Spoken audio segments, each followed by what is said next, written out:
Good morning, guys. Welcome to today's training on Wednesday. If you're new to me, I'm Marshall Burtcher, and I help codependents rediscover their happiness and create healthy, happy lives after codependency and narcissistic relationships. And that fun and most exciting experience called trauma bonding, we really heal that, get out of it, move on with our lives. Excuse me there. And so, let's have a conversation about this idea of love and commitment being conflated, and that leading us to expecting others to change and grow like we would change and grow for them. Because this is a fundamental element of projection that we do onto people as codependents. We expect them to be like us, rather than us moving into an understanding of who they are and then building relationships with people who, by their nature, actually already align with the way we want to experience things. So, before I get to that, burps and stuff today. What a day. I need to share this out to the community. The community is your safe haven from the narcissistic abusers. It's safe haven from the chaos. We will support you. We will guide you in your own healing, your own development. You can find support and understanding there. The link is above on Facebook, below on YouTube, and if you're on YouTube, hit that subscribe button. And guys, I appreciate you. Thank you for being here and supporting me in this movement and bringing love and clarity back to us, right? We deserve it. We deserve that. So let's jump in here. So this concept, this idea of when we confuse love with commitment. So one of the bigger challenges in codependency is this idea that other people are like me. We can really struggle to understand that other people aren't like ourselves. They don't think the way we do. They have different definitions of what things mean. For instance, like love. Love for some people is just a feeling. It's not a behavior. For other people, it's a feeling and a behavior. Sometimes that behavior is commitment. We confuse love and commitment in relationships all the time. We love someone, and so we think that because when I love someone, I'm committed to them, that they would do the same. And that is not functionally real or true. Yes, there are people out there that think and feel the same way you do, but a lot of times what happens is we go out, we meet people, we develop relationships with them, and we hope that they have the same kind of values we do. Now, let's talk about this, because this comes back to my relationship model of what, how, and who. So, what I want is love. Now we need to understand what on earth that really means. And then we got to understand how that actually behaves in reality. So, what is love? How does love behave for me? Once I understand the definition of what I want and how it behaves, then I can start identifying it in people around me. I can also identify whether or not people have it at all. And then I can start choosing people who have a similar what and how definition of that word. This is how we build compatibility in relationships. One of the big things we do, even outside of codependency, is we confuse love with compatibility.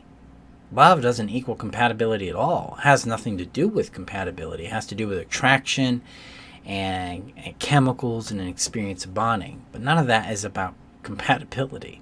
Compatibility is about the functionality of the relationship. Because love may be unconditional, but relationships are not. They have a container. They have a beginning and end point. They have rules. They have structure. They have boundaries. And the what and the how is what helps you understand if this person fits the compatibility component of building a relationship. So if you have compatibility plus love, the outcome is going to be a successful outcome. But if you only have compatibility and no love, you're not going to be interested in them. But if you have love and no compatibility, you're going to have drama. You're going to have pain. You're going to have friction. And so, and notice, guys, I'm starting at the beginning of a relationship here, because most codependents end up in toxic relationships because they're fundamentally, one, not compatible with the person they're with. Two, they're not they have not grown enough into their own self-awareness to know what they want, so they take what they get because something is better than nothing due to the abandonment and loneliness trauma that they've been struggling with. Now, if you're in an existing relationship and it does not involve abuse, but you've got compatibility conflicts, like, I don't know, communication styles, priorities in life, libido differences, religious differences, political differences, maybe even how you raise your children kind of differences. Maybe you have a low number of common interests. Those are things you can work with. Those are things you can work out. I put abuse in a different category because I have a zero tolerance policy with it. I find that people who are persistently abusive, they have patterns of abuse in their behavior, think differently than healthy people do, and that's not going to help you. Because healthy people take ownership and they're open to influence and changing things and growing. Abusive people aren't. They feel entitled to displace their pain onto you and not to change, and you have to deal with it, that kind of thing. So if we're functioning in a healthy system with sans abuse, then there can be growth. And then you can see if you can shape the relationship so both of you can succeed. I mean, that's completely reasonable because most relationships go through a shaping process because there is no perfect fit. Don't expect that. But you can reduce the amount of friction in a relationship in the dating experience. And the dating experience is about knowing what you want, how you want it, and then dating people who have those alignments and seeing what happens for you. So this ends up with much more organically compatible relationships that empower you rather than defeat you and sabotage you and push you into the pain that we often frequently experience. Now, this is no guarantee that the relationship will last because sometimes we grow in relationships and we grow apart. And if that happens, then we can look at what's going on and see where we can bridge it and come back together, or if there needs to be a change. That's kind of the reason why I'm a big fan of approaching relationships from the discovery phase or discovery point of view and not a commitment point of view. I'd rather discover commitment based on the compatibility and the love and chemistry I share with someone rather than try to force things to work because I made a commitment. So discovery of commitment happens through the process of getting to know them and forging connections, bonds, relationships, and experiences together. And then even if I made a life-term or long-term commitment to someone, it's still about discovery because something might change along the way, and I'd like to be aware of that. Plus, I get to know them more, and the relationship isn't stagnant. I'm able to receive them as they are, and if they're coming from that place, they're able to receive me as we are, and we can build our cooperation and negotiation skills and forge things forward that way. So when we approach relationships from the concept of discovery and understanding the other person, receiving them as they are and seeing how they line up with what we want and how we want it, we eliminate this fantasy that love equals commitment. Because love doesn't equal commitment. Love doesn't equal compatibility. Love is not a reason to keep a relationship. Compatibility is, especially love plus compatibility. So if you got love and you don't have compatibility, it's going to be a very painful experience. So this is one of those fantasies we have about relationships, that things will just magically work because we love them. It's another fantasy as well to think that they regard love the same way we regard love. Why won't he or she do what I would do because I love them? It's because they don't regard love the same way you do. They don't regard commitment the same way you do. They may say they do, but their behaviors tell the truth. Guys, I know that's hard. I know that's confronting, but it's behaviors that define the truth. That's it.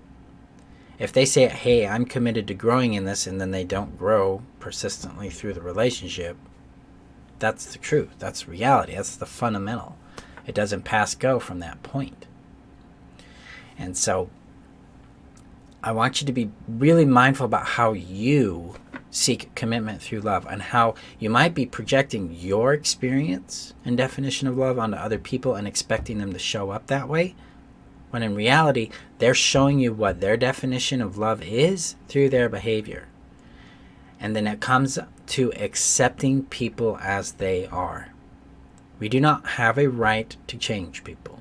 We are not entitled to anything from them. Just because we will give something doesn't mean we're entitled to have them give that to us. These are not transactional relationships. Real love is not transactional. It's based on acceptance and understanding of the person, acceptance and understanding of ourselves, and acceptance and understanding of how those things, how we fit together and how we don't. I know that's challenging. It was for a very long time for me, because I had to get out of the fantasy that things should be different than what they really are. And I had to come into a deep embrace about personal autonomy, personal sovereignty, and the core factor that relationships are built on consent. It is something people agree to, and it's something people build to consensually. I think part of the commitment craze we have and how we turn that into an obligation has to deal with how we do not know, has to deal with how we struggle with attachment and the fear of being abandoned, the fear of being left. We're really bad at building secure bonds. We're really bad at building multiple secure bonds so we have a safety net. And that inhibits us in feeling love and receiving people as they are, because we're scared. We're deathly scared of being alone and being abandoned. When we resolve those things and we build secure bonds, and we build multiple secure bonds outside a romantic relationship, so we have secure platonic bonds, that threat level drops significantly. When we remove the significance from romantic relationships and the meaning that we give it that says something about our value, we also become more available to receive people as they are and be loved and love. So we got some big challenges here to confront. Our programming, the way we see things, is actively interfering in our ability to connect with and receive people as they are and receive ourselves as we are. That's the big journey outside of codependency. That's what it is beyond it, is learning how to love myself as I am and others as they are, and then make decisions about commitments or involvement or engagement based on my well-being and my happiness. That's how we do it. That's what we start building this foundation in the Rapid Heal system, and we start expanding knowing you through the happiness strategy, and then we embrace the connection of sharing you with others through the relationship strategy.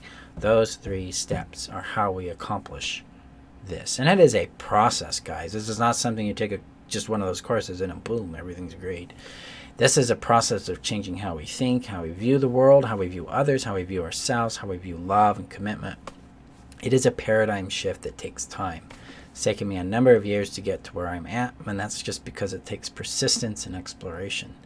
I'm here to support you in that so that you can accomplish and experience what I have in my life, which is real love just because I exist, and loving people because they exist. That's the beauty of it. But it's a journey, and you will get there. So that's today's tidbits. It's my little take on things. Have a great day, guys. Be safe out there. Be healthy. Remember that you're worth knowing, loving, and keeping. And I will see you guys in our next video.